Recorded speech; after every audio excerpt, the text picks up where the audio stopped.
जय संविधान, जय भीम, महात्मा गांधी की जय, कोर्ट से मुर्दाबाद। 4 PM न्यूज नेटवर्क में आज मैं इस बात की चर्चा करना चाहता हूं कि जेपीसी के चेयरमैन, जो वक्फ बोर्ड के चेयरमैन जगदम्बिका पाल जी को बनाया गया है, जो उत्तर प्रदेश के सांसद हैं भारतीय जनता पार्टी के, और पहले कांग्रेस के विधायक थे और लंबे समय तक कांग्रेस से जुड़े हुए थे, अब भारतीय जनता पार्टी के साथ जुड़े हुए हैं। उन्होंने एक स्टेटमेंट दिया है कि वक्फ बोर्ड की जमीनें सरकार जब्त नहीं करेगी। इसका मतलब यह है कि एक तो पूरी तरह से यूटर्न हो गया, जो नजूल के बारे में, जो वक्फ बोर्ड के बारे में बातें थी, अब उसका कितना लाभ, राजनीतिक लाभ होगा हरियाणा और जम्मू एंड कश्मीर के चुनाव में, ये अंदाजा लगाना भी मुश्किल है, लेकिन यूटर्न पूरा हो गया, ये बात तो स्पष्ट है। इसके अलावा एक ब्रॉडकास्ट बिल लाया गया था, उसका भी बड़ा विरोध हुआ था। ब्रॉडकास्ट बिल में यह कहा गया था कि ये जो यूट्यूबर्स हैं, क्योंकि आज के तारीख में जनता के पास पहुंचने के मुख्य माध्यम जो डिजिटल मीडिया है, उसके माध्यम दो हैं, एक तो टीवी चैनल्स हैं और एक यूट्यूबर्स हैं। टीवी चैनल्स में सारे के सारे टीवी चैनल्स पर बड़े बड़े पूंजीपतियों का कब्जा है। वो पूंजीपति वो हैं जो कि सरकार में उनका महत्वपूर्ण रोल है और जिसकी आमदनी पिछले 10 साल के अंदर कई गुनी बढ़ी है। बल्कि एक पूंजीपति तो ऐसा है जो कि कहीं उसकी गिनती नहीं होती थी, अब विश्व का दूसरा और तीसरा सबसे बड़ा धनाढ्य व्यक्ति हो गया है सरकार की कृपा से। तो करीब करीब टीवी चैनल्स या तो उनके पास हैं या उनके दूसरे जो पेट्रोकेमिकल के बैरन हैं उनके पास हैं, और तीसरे वो हैं जो राज्यसभा के मेंबर रहे भारतीय जनता पार्टी की तरफ से।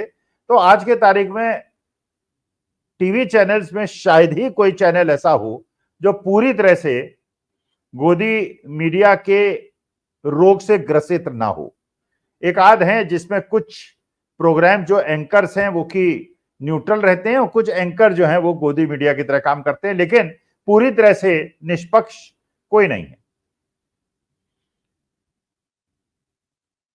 ये जो टीवी चैनल्स हैं, मानी बात है कि जब पूंजीपतियों का और राजनीतिज्ञों का गठजोड़ है तो ये उनके पक्ष में बोलेंगे। हाँ, इतना जरूर एक आपत्तिजनक बात है कि वो जो हिंदू मुसलमान का नैरेटिव चलाकर जो राजनीतिक लाभ देने का चेष्टा ये लोग करते हैं, ये पूंजीपति करते हैं, ये बिना सोचे समझे कि इससे देश की एकता अखंडता खतरे में पड़ती है। भाई भाई को लड़ाने से देश कमजोर होता है, लेकिन केवल अधिक पैसा कमाने के लिए और सरकार के गुड बुक्स पे रहने के लिए, राइट साइड में रहने के लिए वो सब करते रहते हैं। आप रोज देखते हैं या देखते हैं तो पता नहीं, मैं तो नहीं देखता। और देश की एक बहुत बड़ी जनसंख्या 30-40% आज ऐसे ही खड़ी हो गई है जो इन टीवी चैनल्स को नहीं देखती, गोदी मीडिया को नहीं देखती। इनका जो सबसे बड़ा मुकाबला कर रहा है वो यूट्यूबर्स कर रहे हैं। अच्छा, यूट्यूबर ज्यादातर वो हैं जो कि टीवी चैनल्स में थे, बड़े पदों पे थे, क्योंकि वो सरकार की लाइन टो नहीं कर रहे थे इसलिए उन्हें नौकरी से निकाल दिया गया। क्योंकि उन्हें नौकरी से निकाल दिया गया इसलिए अपने जीवन यापन के लिए वो यूट्यूबर्स बने और बड़े सफल यूट्यूबर्स बने। एनडीटीवी के भी पत्रकारों के बारे में आपको पता है, जो आज रवीश कुमार एक बहुत बड़े यूट्यूबर हैं। ध्रुव राठी जर्मनी में जरूर रहते हैं, लेकिन वो देश के मुद्दे उठाते रहते हैं। उनके यूट्यूब जो चैनल्स के जो वीडियोस हैं उनमें लाखों की संख्या में उन लोग उनको देखते हैं, सुनते हैं, सर्कुलेट करते हैं। उनके सब्सक्राइबर भी 1 करोड़ से ऊपर के हैं। अब ये यूट्यूबर जो हैं इनकी संख्या बढ़ती जा रही है, इनके व्यूअर्स की संख्या बढ़ती जा रही है, और जो गोदी मीडिया है, जो मेन मीडिया है, मेन स्ट्रीम मीडिया है, उसके दर्शकों की संख्या कम होती जा रही है। तो ये गोदी मीडिया जो है, क्योंकि इनके व्यूअर्स की संख्या कम हो रही है, टीआरपी कम हो रही है, इनकी आमदनी कम हो रही है, क्योंकि इनके व्यूअर्स की संख्या कम हो रही है इसलिए इनको एडवर्टीजमेंट कम मिल रहा है। एडवर्टीजमेंट कम मिल रहा है तो इनका जो इकोनॉमिक मॉडल है वो काम नहीं कर रहा है। तो ये भी आज के तारीख में आप देखेंगे जितने भी गोदी मीडिया के चैनल्स हैं, नाम क्यों लूं मैं, वो सारे के सारे यूट्यूब में आपको दिखाई पड़ जाएंगे। क्योंकि अगर लोगों को देखना भी होता है गोदी मीडिया को या रियल सूचना को, तो वो यूट्यूब ही देखता है, वो टीवी चैनल्स को कम देखता है।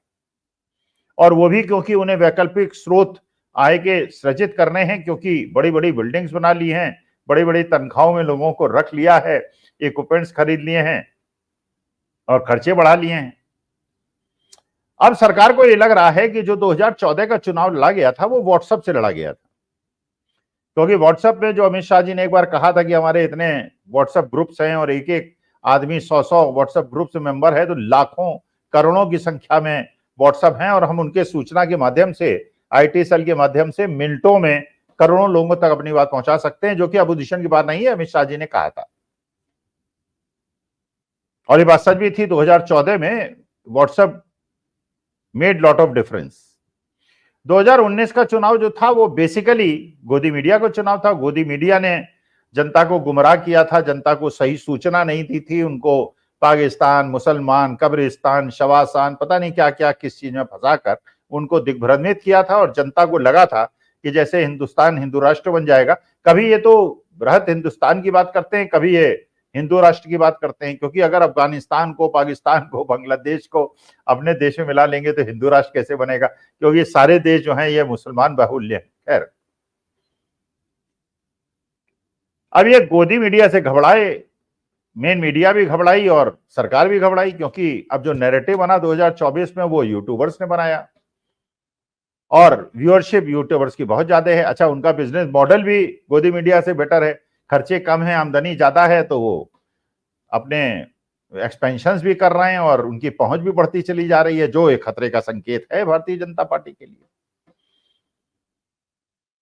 तो यूट्यूबर्स की एक नई फौज खड़ी करने के लिए, कि व्हाट्सएप से काम चल नहीं रहा, गोदी मीडिया से काम चल नहीं रहा, तो एक यूट्यूबर्स की नई फौज खड़ी करने के लिए ये ब्रॉडकास्ट बिल लाया गया कि लगाम लगाई जाए, डराया जाए यूट्यूबर्स को।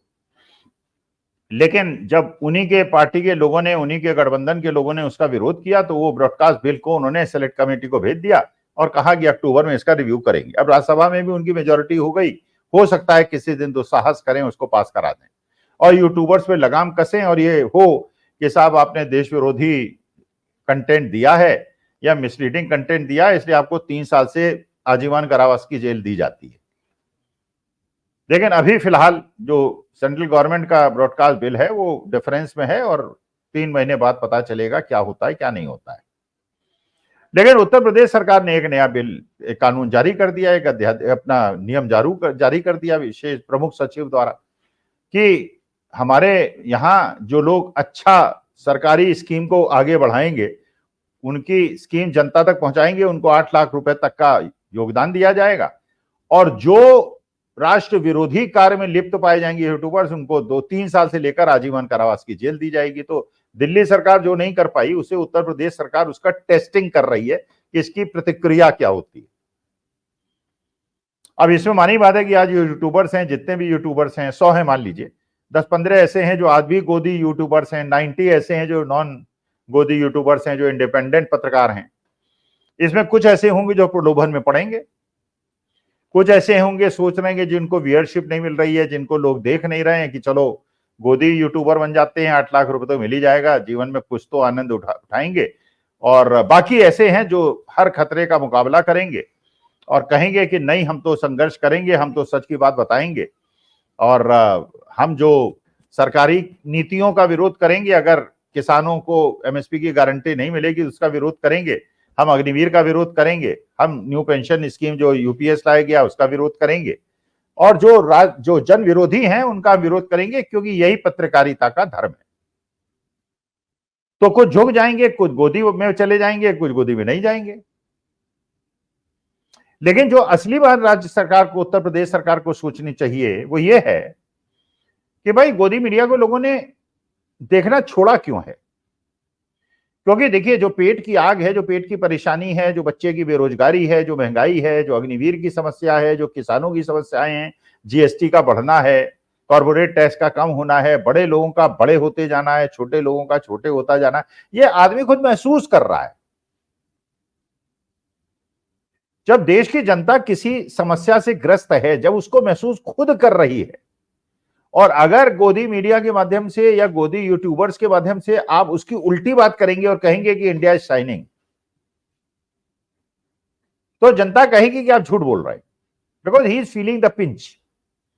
लेकिन जो लोग सच, अच्छा फिर व्यूअर्स नहीं मिलेंगे आपको, झूठ कौन सुनेगा, कितनी बार सुनेगा। अच्छा, झूठ बोलने वाले भी गोदी मीडिया भी 15-20 हैं, फिर यूट्यूबर्स भी 15-20 हो जाएंगी, तो कहाँ टाइम वेस्ट करेगा। वही सेम रिपीटिशन होगा, हिंदू मुसलमान कब्रिस्तान, उस मंदिर के नीचे खुदाई कर दी, उसके वो मंदिर था, वो मस्जिद नहीं थी, इस प्रकार की बातें सुन सुन के आदमी पक जाएगा और नहीं देखेगा। जब व्यूअर्स नहीं होंगे तो पैसा नहीं मिलेगा, फिर इकोनॉमिक मॉडल नहीं चलेगा। अच्छा, यूट्यूबर्स में क्योंकि एक कॉम्पिटिशन है व्यूअर्स को अपनी तरफ लाने का, और सुबह से शाम तक उनका अपना चलता रहता है, तो जो झूठ की तरफ जाएगा उसको लोग देखना छोड़ देंगे, जो सच की तरफ रहेगा लोग उसको देखेंगे, और सच की तरफ रहेगा तो उसको खतरा तो होगा, जो कानून बना है उसके तहत, आदेश जो हुआ है उसके तहत, लेकिन व्यूअर्स उसको ही मिलेंगे। और व्यूअर्स मिलेंगे, और जब वो सोचेगा कि जो मेरा दिमाग सोच रहा है, जो मुझे महसूस हो रहा है, वही बात ये बोल रहा है, तो मैं तो इसी को सुनूंगा, और इतिहास के पन्नों में उन्हीं का नाम रजिस्टर होगा, झूठ बोलने वालों का क्यों होगा। अब हिंदुस्तान के अंदर अगर माननीय मोदी जी भी अगर विदेश जाते हैं तो वो जाके महात्मा गांधी के स्टैचू के सामने सर नमाते हैं। वो गोडसे की मूर्ति अगर बनवा भी दे कोई, तो उसके सामने अगर सर नमाएंगे तो पूरा विश्व। और आपने देखा कि विदेश जाते हैं तो विदेश के जो मंत्री हैं और प्रधानमंत्री हैं, उन्हीं के सामने महात्मा गांधी और पंडित जवाहरलाल नेहरू की बड़ाई करते हैं, क्योंकि पूरे विश्व के अंदर महात्मा गांधी पंडित जवाहरलाल नेहरू की एक छवि है। और जितनी मूर्तियां, जितनी स्टैच्यूज विश्व के अंदर महात्मा गांधी की लगी हैं, वो तो शायद ही किसी हिंदुस्तानी नेता की लगी हो। तो बाबा साहब भीमराव अम्बेडकर हुए, महात्मा गांधी हुए, पंडित जवाहरलाल नेहरू हुए, ये हमारे देश के टॉलेस्ट लीडर्स हैं।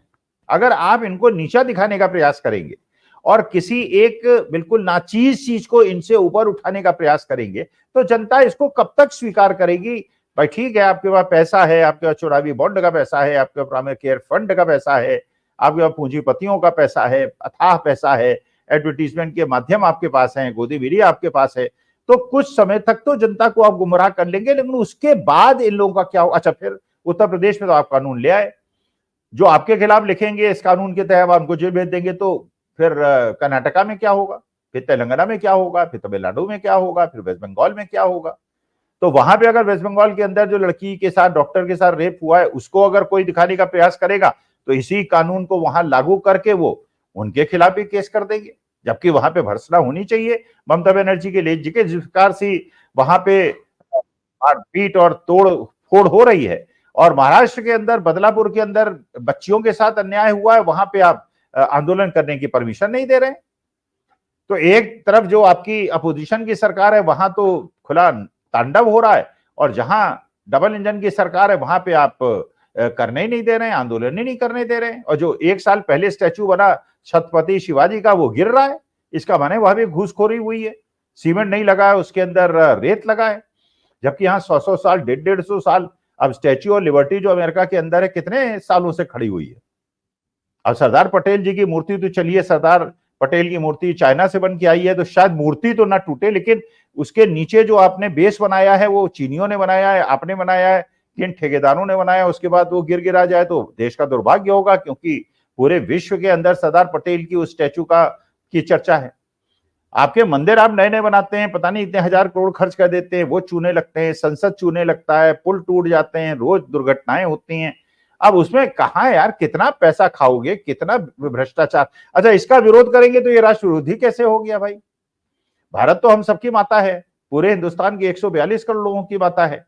हम तो उसे अपने जान से ज्यादा प्यार करते हैं, तिरंगे को अपने जान से ज्यादा प्यार करते हैं। अब उनसे हम थोड़ी सीखेंगे कि जो भगवे को प्यार करते हैं तिरंगे से ज्यादा, जो भगवे के ऊपर नीचे रखते हैं तिरंगे को, उनसे हम तो हमारे घर में केवल तिरंगा, और हमारे लिए तो भगवत गीता है या बाबा साहब का संविधान है, और हमारे लिए अगर कोई झंडा है तो वो तिरंगा है। तो जो लोग इसको अपने भवन पे 40-45 साल जिन्होंने नहीं फहराया, अब वो हमको अगर बताएंगे राष्ट्र विरोध, तो राष्ट्र विरोध तो सबसे बड़ी गाली है समाज की। अगर किसी को आप देश विरोधी कह दे, उस आदमी को जिसकी साहस इस देश के लिए चलती है, तो इससे बड़ा तो तानाशाही का कोई सबूत हो नहीं सकता। तो मेरे ख्याल से जो उत्तर प्रदेश सरकार ने लिया, they are trying to test the ground as to what is the reaction in the field. और हो सकता है कोई यूट्यूबर बिक जाएं, जैसे बहुत लोग बिके हैं, बड़े पुराने रिटायर्ड IAS अफसर भी बिके हैं, कोई पुराने पत्रकार जो दलित चिंतक हुआ करते थे वो भी बिके हैं। हो सकता है कुछ लोग बिक जाएं, कुछ न बिकें, लेकिन हम तो यही कोशिश करेंगे कि सच जनता को दिखाते रहें, न बिकें, आत्मा अपनी न बिकने दें, देश के प्रति जो हमारा कर्तव्य है उसका निर्वहन करते रहें। और बाबा साहब भीमराव अम्बेडकर, भगत सिंह, सुभाष चंद्र बोस और पंडित जवाहरलाल नेहरू और महात्मा गांधी के जो दिखाए हुए रास्ते उस पर चलें। अब देखते हैं आगे क्या होने वाला है, लेकिन ये तानाशाही का प्रतीक है, ये संविधान विरोधी है, ये लोकतंत्र विरोधी है। नमस्कार, धन्यवाद और प्रणाम।